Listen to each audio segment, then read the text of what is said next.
Alors, je vous propose 2-3 textes. Le premier, c'est Actes chapitre 12. Actes chapitre 12. On va lire quelques versets.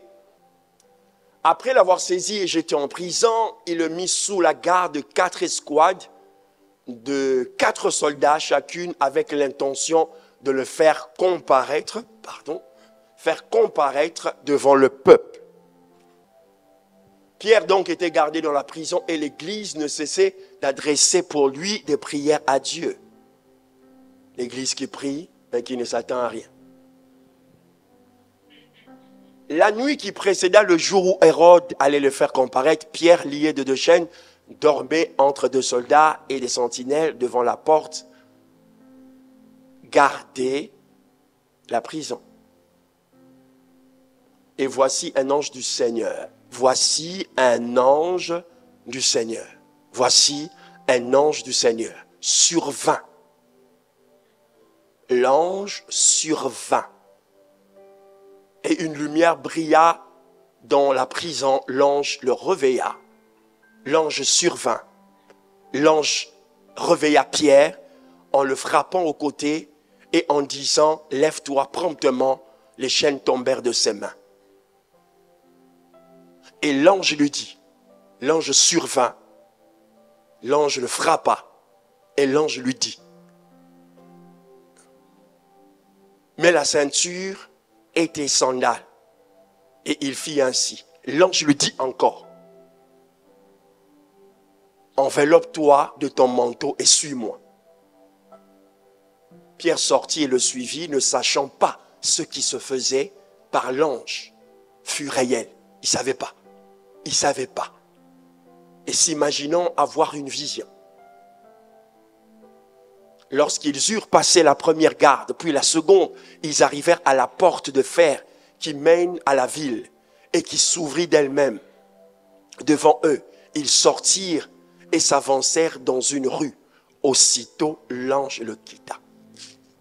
Frères et sœurs, l'homme dont on parle ici, c'est Pierre. Il est rempli du Saint-Esprit. Il travaille avec le Saint-Esprit. Mais dans cette situation, c'est un ange qui l'assiste. Dans le monde spirituel et dans l'exercice du ministère surnaturel, nous ne pouvons jamais exclure l'activité angélique. Il avait certes l'onction,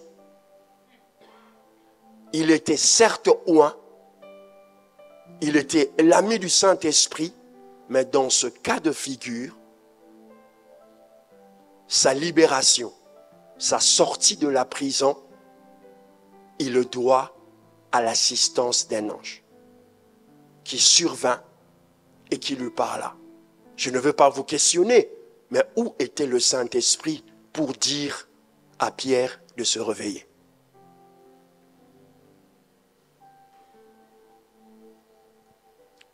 Le deuxième texte, c'est dans le livre de Genèse, chapitre 5, verset 22. Enoch, après la naissance de Methushélah, marcha avec Dieu 300 ans. Il engendra des fils et des filles. Tous les jours d'Enoch furent de 365 ans. Verset 24. Enoch marcha avec Dieu, puis il ne fut plus, parce que Dieu le prit. Enoch marcha avec Dieu, puis il ne fut plus, parce que Dieu le prit. Et le dernier texte, c'est dans le livre de 1 Corinthiens chapitre 15. 1 Corinthiens chapitre 15, verset 50.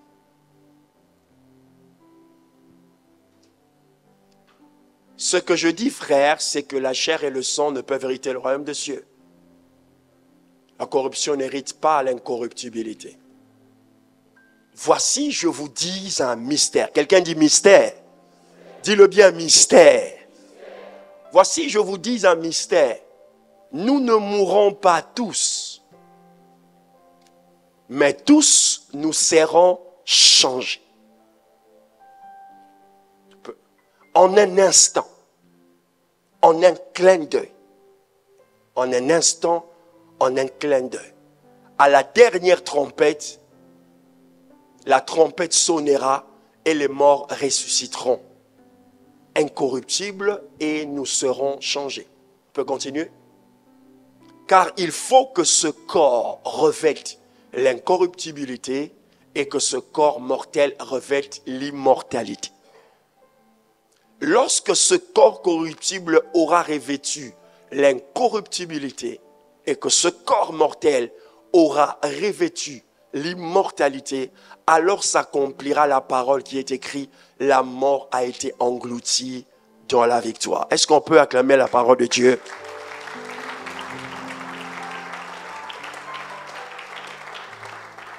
Je vais essayer de ne pas être très long. Mon idée, ce qui me pousse à parler ce soir, mon désir, c'est que nous puissions découvrir, comprendre et le désirer. Comment est-ce que dans des situations très complexes, très difficiles, Dieu fait participer des corps, des êtres spirituels, les anges, le ciel en notre faveur. La participation de l'aspect surnaturel dans certains événements de notre vie sont importants. D'ailleurs, c'est la chose qui fait ressortir l'aspect miraculeux de l'évangile. Il faudrait toujours à un certain moment, comme le bishop, l'évêque le disait, je ne suis pas surpris parce que je savais que la main de Dieu était sur moi. Et le fait que la main de Dieu soit sur moi, je m'attends à ce que je puisse voir des choses qui dépassent mon entendement. J'ai cru en l'évangile parce que il y a l'aspect du miracle. Parce qu'il y a l'aspect au-delà de l'éloquence, au-delà du savoir, au-delà de bien faire les choses. Si nous sortons la substance du miracle, du côté surnaturel, l'évangile n'est plus l'évangile. Et lorsque je parle du surnaturel, n'ayez pas une pensée narrow, ça veut dire étroite, de concevoir la puissance. Parce que des fois, on s'arrête sur des clichés de la puissance. On voit les conséquences et les résultats. Mais la puissance, c'est la capacité surnaturelle que Dieu met en nous de produire des résultats qui surpassent, qui dépassent l'entendement humain. Le premier texte que j'ai lu avec vous parle de Actes, mais je le reprendrai à la fin.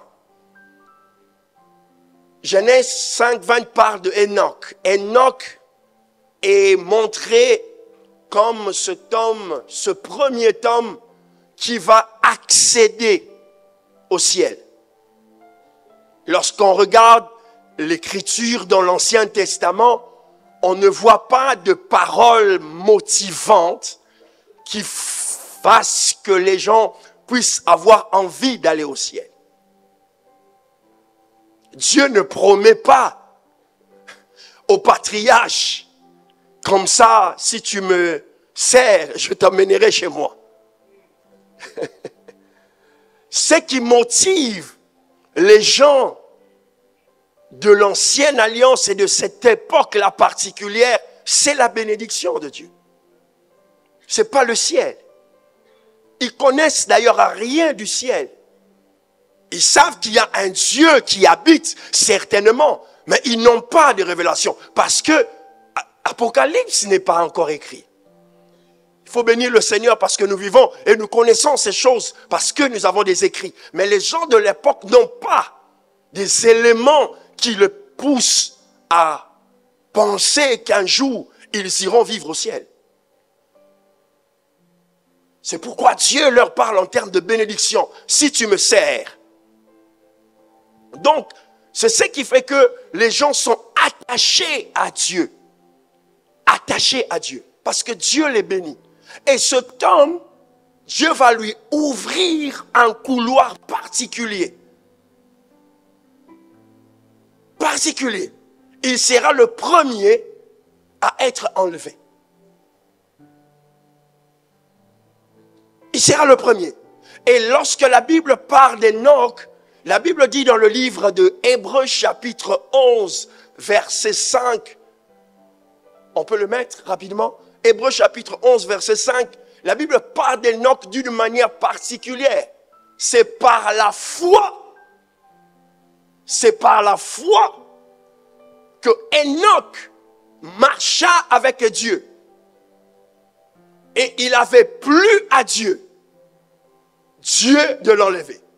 C'est par la foi qu'Enoch fut enlevé pour qu'il ne vit point la mort et qu'il ne parut plus parce que Dieu l'avait enlevé. Car avant son enlèvement, il avait reçu le témoignage qu'il était agréable. Ce qui m'intéresse, c'est que Enoch fut enlevé pour qu'il ne vit point la mort. Dieu voulait commencer une série, nous préparer à ce que un jour, un clin d'œil massif se fera. Un tout à coup massif se fera. Mais Dieu a toujours cette capacité-là de pouvoir commencer des activités en laboratoire.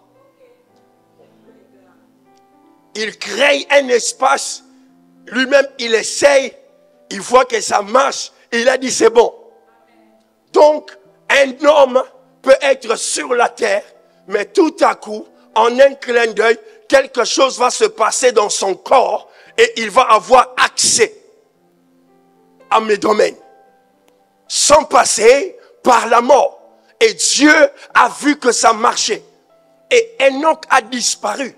Mais ce qui est intriguant, c'est que les commentaires de la Bible, j'ai comme l'impression, les gens de l'époque, ça ne les a pas offusqués, que l'un de leurs, avec qui ils vivaient, avec qui ils marchaient, ils mangeaient, ils ne l'ont plus vu. Et personne ne s'est plus questionné, il est parti où?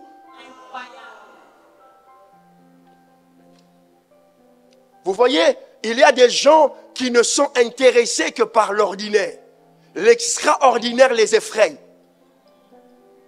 Ils ont peur de se poser des questions vraies parce qu'ils savent que les réponses qu'ils auront vont les contraindre et les pousser dans leur coin ou les sortir de leur confort. Ils préfèrent l'ordinaire à l'extraordinaire parce qu'ils savent quelque part qu'ils seront appelés à ne plus vivre la vie qu'ils vivaient avant. Donc, le TAC, le tout à coup, a aussi pour but de nous sortir des sentiers battus et de nous placer hors de notre zone de confort. Parce que plus nous sommes hors de notre zone de confort, plus nous voyons la puissance de Dieu. Mais malheureusement, Enoch ne pouvait plus revenir pour nous dire ce qu'il a vu là-bas. Il n'a rien écrit de ce qu'il a vu là-bas. Il est parti, il n'est plus jamais revenu. C'est étonnant que de voir, c'est après des siècles, Paul, si c'est lui l'écrivain, d'autres doutent, d'autres n'en doutent pas. Bon, ces débats-là, je n'en fais plus trop parce qu'il y a des partisans, il ne sait pas l'auteur des Hébreux. Bon, nous avons le docteur ici, et il va nous éclairer. C'est Dieu qui a écrit. Alors, l'auteur d'Hébreux va nous révéler justement c'est que Enoch, pourquoi Dieu l'a sorti. Et Paul ne va pas s'arrêter là. Paul va poser dans son exposé du livre de Corinthiens ce magnifique pamphlet sur la résurrection. Lorsque Paul parle dans les livres de Corinthiens, il traite un nombre incalculable de sujets. L'épître, pour une petite parenthèse, l'épître, ce n'est pas une invention chrétienne. Ce n'est pas Paul qui a inventé les épîtres. Les épîtres, c'est une création ou une invention de l'administration romaine. C'est eux qui mettent en place le système de cadastre. Le système, les épîtres, c'est déjà la préfiguration des boîtes postales. Donc, ils organisent la société. Et Paul s'approprie du génie romain pour faire que l'évangile puisse s'amplifier. Donc, il dit, je vais utiliser les épîtres, le système, pour commencer à gérer les églises. C'est pourquoi on doit aller à TikTok, pas pour danser, pour gagner les âmes. Tout ce que Satan créera pour la distraction, nous l'utiliserons pour l'onction. Tu ne m'as pas dit un amen bien. Donc, Paul, quand il écrit cet épître-là, il étale un certain nombre de choses et il va faire un exposé extraordinaire sur l'histoire de la résurrection. Et le texte que je vous ai lu, il parle de l'incorruptibilité et de l'immortalité. Deux choses essentielles pour que notre corps puisse accéder là-bas. Donc le corps va changer à un moment ou un autre pour entrer au ciel. C'est impossible que ton corps que tu possèdes puisse entrer au ciel. Alors, je me demande, évêque, le jour où on se verra dans les couloirs, cher docteur, vers le boulevard de la Sainteté, tu vois le rond-point là où Abraham et ses amis ont acheté des appartements. On se croise là quelque part là où le Seigneur de temps en temps sortira pour que ceux qui l'ont servi ne puissent pas seulement le saluer de loin, mais dire, oh Seigneur, vous êtes là, oui je suis là, venez vaillant serviteur. Donc nous vivrons ces moments-là. Ce n'est pas de l'utopie. Je suis venu rappeler à l'église que l'évangile, certes, nous gagnerons, certes, nous bâtirons, certes, nous deviendrons grands, mais il y a une plus grande rétribution parce que nous nous retrouvons pour l'éternité avec lui. Et pour que nous soyons à l'éternité, il faut impérativement que notre corps porte l'immortalité. Tu ne m'as pas dit un amen bien. Nous sommes dans le cœur même qui fait battre Dieu. Je veux que ces gens viennent habiter avec moi pour l'éternité. Je veux les voir tout le temps. Et c'est cet épisode qui va changer la conception. Quand Jude parle aussi de Enoch, Jude dit d'Enoch que c'est le 7e du nom. Dans la classification de cette nomenclature des patriarches, Enoch occupe la 7e place. Pas anodine du tout. Pas par hasard. Il occupe, c'est la préfigure. Et lorsque Jude parle de lui, il dit qu'il a été accompagné par des myriades. Il associe un terme très particulier. Je ne sais pas d'où il a tiré, certainement, mais je pense que le jour où Enoch est en train de monter, il y a des myriades d'anges qui l'accompagnent. Parce que le corps qu'il avait ne pouvait pas partir. Parce que la terre retirait. Une sorte de pesanteur existait. Voilà que Paul va clore cette histoire où il nous fait montrer que le corps humain, le corps que nous possédons, à un certain moment, doit posséder l'immortalité et doit posséder l'incorruptibilité pour vivre avec Dieu. Ces valeurs, certes, sont très importantes pour aller au ciel, mais je te garantis, si tu protèges ton esprit, tu es incorruptible sur cette vie sur la terre. Dieu t'utilisera d'une manière extraordinaire.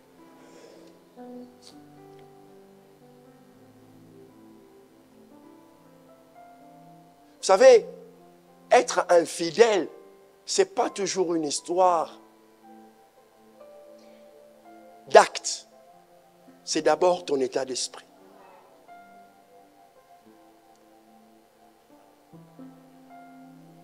Je prie que les providers soient incorruptibles. Et que cette église soit incorruptible. Vous savez, il y a des choses qui se passent, qui se disent dans certaines églises. Toi-même, tu es là, tu écoutes, tu dis, ça c'est la parole de Dieu ou ça c'est des philosophies et des palabres. Et tu vois des gens s'élever. Hein? C'est la parole. Prêche. Que Dieu nous préserve. J'introduis maintenant mon histoire. On arrête Pierre. Pierre est arrêté pour des circonstances de l'évangile. Mais précédemment, son ami Jacques, son compagnon de lutte, aussi est arrêté. On l'a décapité. Il en est mort. Ça peut arriver. Hein? Il faut qu'on soit face à la réalité des fois. Hein? Il ne faut pas escamoter la Bible. Il était aussi apôtre, mais la tête est partie. Le Dieu Sabaoth n'a pas intervenu. Il a laissé que l'épée passât par là. Quoi? La tête est tombée. Le gars, il est parti. Michael n'a pas intervenu. Les anges ne sont pas descendus. Rien. C'est là l'évangile de l'équilibre et de la maturité. Tout le monde veut devenir prophète dans cette génération. Tout le monde devenir comme bouche d'or parce qu'il prophétise. Donc si tu ne prophétises pas, tu n'es pas considéré. Où sont les gens qui vont garder leur couloir, garder leurs appels et être sérieux dans ce que Dieu leur a appelé? Jacques décapité. Mais Pierre vit encore. On prie pour lui. On prie pour lui. On prie pour lui. Un ange intervient. La Bible dit, l'ange vint. Ce qui est bien avec les anges, c'est qu'ils participent activement au tout à coup. Il vint. On ne sait pas à quel moment, à quel instant, l'ordre lui fut donné au ciel de venir. Mais la Bible nous montre un fait, l'ange vint.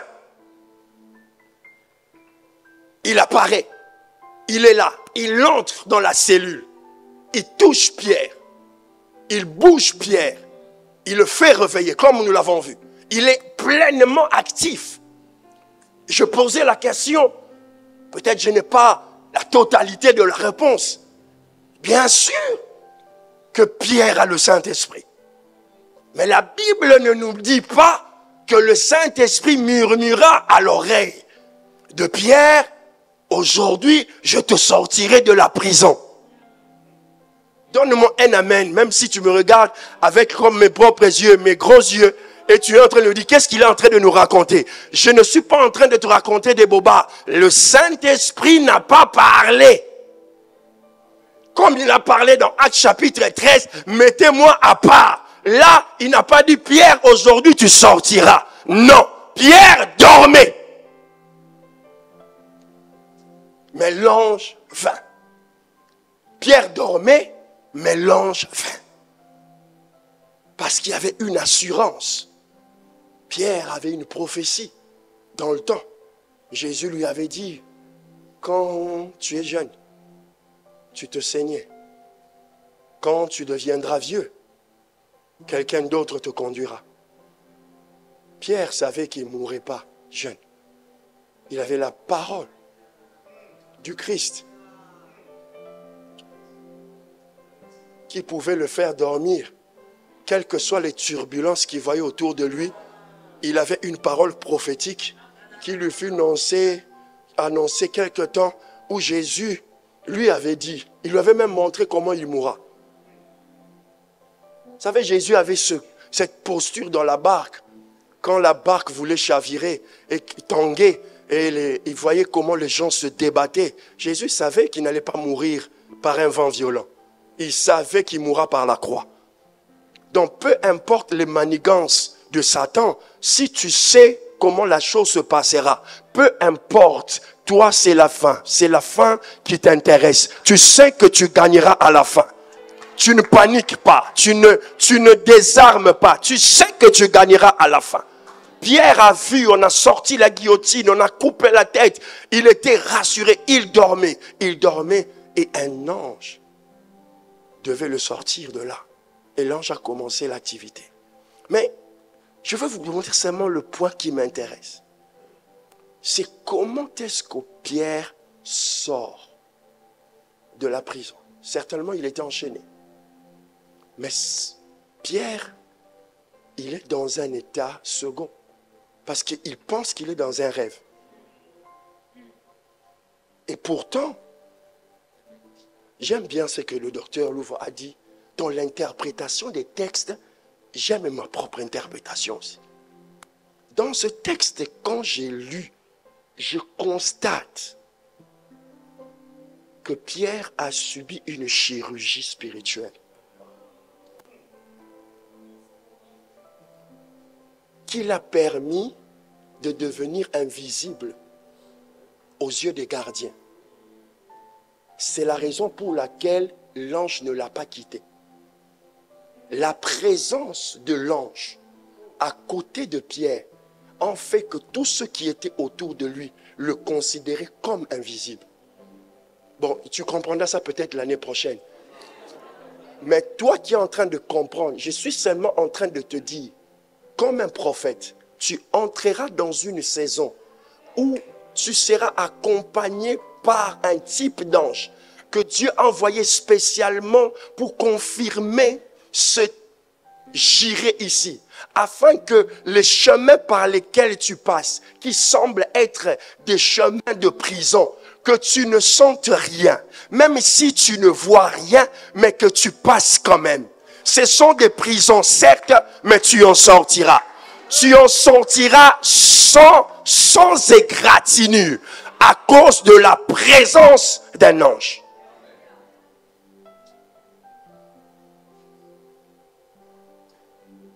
Ce qui est intéressant, c'est que quand ils sortent, la Bible dit, l'ange part. L'ange le quitte. On peut le relire, hein? Si on peut. On peut le relire, hein?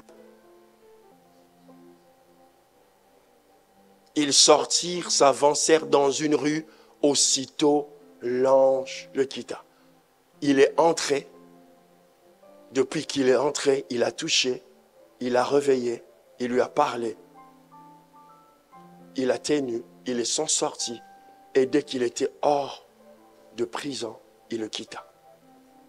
Parce qu'il a considéré The job was done. Et que Pierre ne pouvait pas sortir de là par une signature. Ce n'était pas possible que les Romains signent sa sortie. Ce n'était pas possible qu'un humain intervienne. Il fallait un ange. Il fallait un ange. Il y a de ces interventions, Église de Dieu. Nous ne prions pas un ange. Je ne suis pas dans l'angéologie, ce n'est pas mon but. Nous ne prions pas un ange. Je suis en train simplement que tu puisses te faire comprendre, d'ouvrir les yeux, ce que le tout à coup est une intervention divine qui fait participer une activité angélique. Et tu dois en être plus que conscient. Qu'il y a des couloirs, il y a des réseaux par lesquels Dieu te fera entrer. Il y a des combats dans lesquels tu te retrouveras. Tu ne pourras jamais les vaincre par ta propre force. Il faut que le ciel envoie un ange. Il y a des chaînes qui ne tombent que lorsque un être surnaturel est présent. Et c'est le message que je t'apporte ce soir. Que tu sois conscient que les tout à coup, comme le bishop le disait tout à l'heure, l'ange viendra tenir ton pied. C'est leur rôle, c'est leur job, c'est leur travail. Et la Bible dit que pas la Bible, moi j'estime qu'en ce moment-là précis, le corps de Pierre. Je vais clôturer avec un témoignage. Je suis en 1997. Je suis étudiant dans un pays du nord de l'Afrique. Je finis mes études, mais à cette époque, 97, le Congo va très mal. La guerre, tout ça. Donc, jeune, je n'ai pas envie de rentrer parce que je ne savais pas qu'est-ce qui m'attendait là-bas. J'étais parti en 1993 et je n'ai pas envie de rentrer.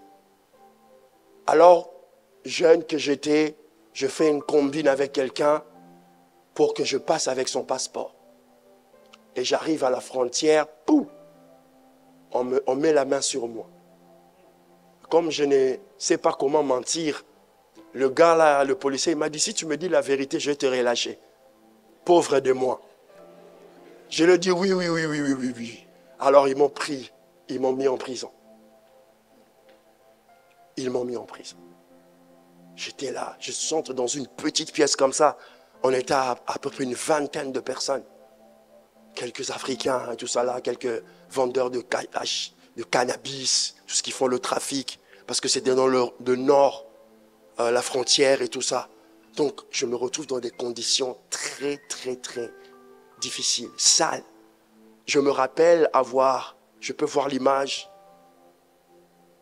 j'ai plié mes jambes, je me suis assis par terre, je suis resté dans cette position des heures et des heures. Je priais. Je priais en langue, je priais. Les gars qui étaient avec moi, ils disaient, je les entendais. Ils disaient, lui, depuis qu'il est entré ici, on pense qu'il est devenu fou. Moi, je priais. Je priais. Il se passait. C'était un samedi matin, donc l'administration n'ouvre pas. Je suis resté là 48 heures, samedi, dimanche. Et lundi, ceux qui viennent expédier les affaires courantes, enfin, les petites arrestations comme ça, on me prend, on m'amène devant, menotté, comme un bandit. On m'emmène devant un juge. Je me présente. Dès que j'entre au tribunal, le juge me regarde, il me sourit. Il demande aux gens, lui c'est qui? Pourquoi on l'a amené ici? Il explique. Il dit, ouvrez-lui les menottes. On m'ouvrait les menottes. C'était la première fois, l'unique, et je pense que la dernière fois qu'on m'a mis les menottes. Je n'ai pas souhaité mettre. On me demande, c'est quoi votre problème? Et j'explique pourquoi je me suis retrouvé là. Je suis étudiant, j'ai fini mes études, mes diplômes sont là, nanana. Le juge, il dit, allez, libérez ce garçon. Vous ne voyez pas que ce n'est pas un truand? C'est pas un... Allez, sans jugement, sans procès, sans quoi que ce soit, sans frais à payer, on me libère, on me laisse dans la nature. Maintenant, dans la nature de l'endroit où je suis au nord du Maroc, au nord, à Tanger, au nord. Et moi, je réside à l'époque à Rabat. Donc, je dois redescendre. Et je n'ai pas trop d'argent. Parce que je partais en Europe. Je dois redescendre. Je monte dans un autocar. Mais j'étais tellement fatigué. Il était tard. Je suis dépassé la ville de Rabat. Je me retrouve quelque part dans une petite bourgade. Je ne sais plus le nom. Il est 1h ou 2h du matin, comme ça.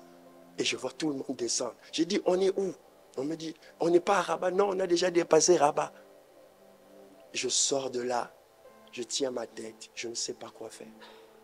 Frères et sœurs, quand je pose ma tête, je sens une présence. C'est indescriptible, mais tu sens une présence. Je vois quelqu'un qui me touche à l'épaule droite. Il me dit, tu fais quoi ici? Je ne sais pas si je suis en extase. La personne a une capuche. Donc je ne vois pas bien son visage. Mais j'entends, tu fais quoi ici? Je voulais parler, il dit, ne parle pas, suis-moi. Je me lève, je prends mon sac. Je commence à le suivre. Je le suis, il me montre un bus. Il me dit, tu vois ce bus? Tu montes dedans. Dans mon réflexe d'homme, je veux lui demander, mais je vais payer comment? Mais je monte dans le bus. Quand je monte dans le bus, en fait, il n'y a pas de chauffeur. Je crois qu'il était parti, je ne sais pas, trouver à manger. Et quand je tourne, il ne s'est pas passé une seconde. Quand je monte dans le bus, comme je suis bien éduqué, j'ai voulu dire merci. Je me retourne, il n'y a plus personne. Personne. Je regarde, je sors un peu du bus, je regarde, il n'y a personne. Et quand je remonte dans le bus, je m'assieds. J'entends clairement une voix qui me dit, j'ai envoyé mon ange pour te secourir. Je monte dans le bus, le chauffeur entre, il ne pose pas de questions. Pour lui, tous ceux qui sont dans le bus, ils ont payé leur ticket. Mais il y avait un fraudeur, un intrus sauvé par un ange qu'on a mis là-dedans, qui devait rentrer chez lui. Et je rentre. Qu'est-ce que je veux te dire? Depuis ce jour-là, j'ai fait une alliance avec Dieu. Quel que soit le drame dans lequel je me retrouverai, jamais je ne douterai de ta puissance. Je voudrais que tu te lèves il y a 3 minutes pour que je finisse. Je veux qu'on prie. Nous sommes là aussi pour ça. Nous sommes là pour prier. Lève tes mains, lève tes mains, lève tes mains.